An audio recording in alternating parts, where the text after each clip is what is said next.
Hi, Clayton. My name is Phil. I'm an investor in single family homes. I've bought two properties through you guys, which have been great, and I also have two other ones in different states outside of Texas. In setting up my legal team, my CPA, and working with you guys, I've really tried to streamline everything, and I do travel around the country as a traveling physical therapist. And I was um, told to get a virtual mailbox by my legal team, and that way it would be more for anonymity, so it's not tied to my primary residence, the address, when they send me mail from my different properties to the LLC. And I was just wondering your advice on that, if you had any experience with virtual mailboxes. I know other people are actually opening up the mail, so there's some risk there, I guess. um, and also if there are any good companies, if you do use one, just what your advice overall is. I'm looking into getting one, just want to see if they're worth it. It seems like they are, but um, really just want to get an expert's opinion. Thank you. Well, thank you so much, Phil. First, like on the privacy question, I mean, let's be honest at this point. I mean, like if you're using any technology, you can just throw your privacy out the window, right? If you're using Google, if you're using Facebook, if you're using any of these things, they know every pinpoint location.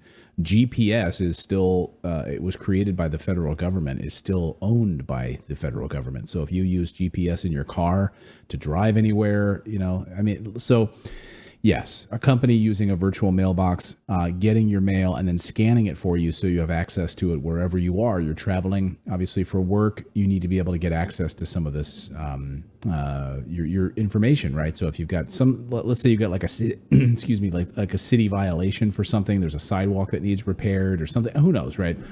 And it's timely, and the city is telling you that you're going to be fined unless you fix this or get this taken care of and paid by a certain date. You don't want that sitting in some box while you're traveling the country and you get back only to find that it's now past its date. That's definitely happened to me. Okay, so yes, we used a couple of different, a couple of virtual mailboxes. You can also set up so that, that's what I would recommend. It's the digital version, because you could have the physical versions like forwarding and all that. It's just not worth it. I think the digital versions where they're scanning it for you and you're getting that information from a company is way easier. We've used a company, off the top of my head, I think it was like CBC or something like that, and they would get all your mail, scan it, and you would get an email with that mail, and you could take action on it. You had all access, it's all right there in front of you. You can do whatever you need to do with it, pay the bill, and go forward. I don't have enough experience with the different companies. I do know if you're traveling outside of the United States, there are companies that will actually take your mail and set up as an address, scan it for you, and then they will actually package it up and ship it to you wherever you are. Those are some great services as well.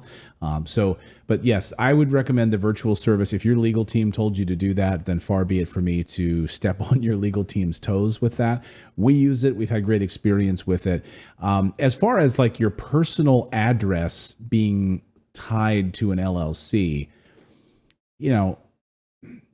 it's not, at the end of the day, you're going to have to put down an address of the owner, who's the owner of the business, right? They need to be able to contact you legally. So you can't disappear.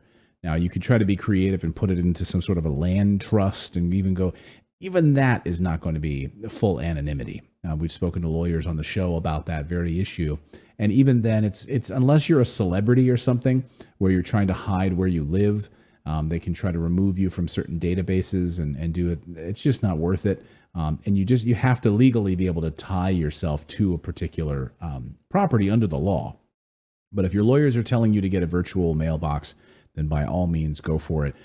I can speak highly of them. We've used one in the past, and I think we still have one actually. So I know that Natalie, my wife, really likes it. And you get the email digest of what's in it, and it's what's easier than that, right?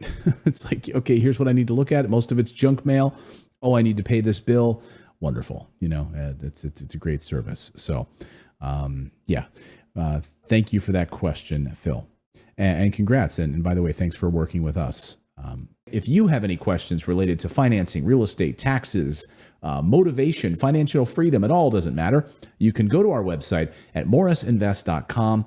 click on the little microphone icon and leave us a voicemail message. And of course, while you're there, we have tons of great resources on our website. You can book a call with our team for free if you're ready to actually buy a full service rental piece of real estate. That's what our team does. Build brand new construction from the ground up, working with our property management teams, placing a great tenant in the property and cash flowing as part of your rental portfolio. So that's what we do, but we have tons of great blog resources and all sorts of other things on our website. So morrisinvest.com is the place to go. And we will see you next time, everyone. Take care.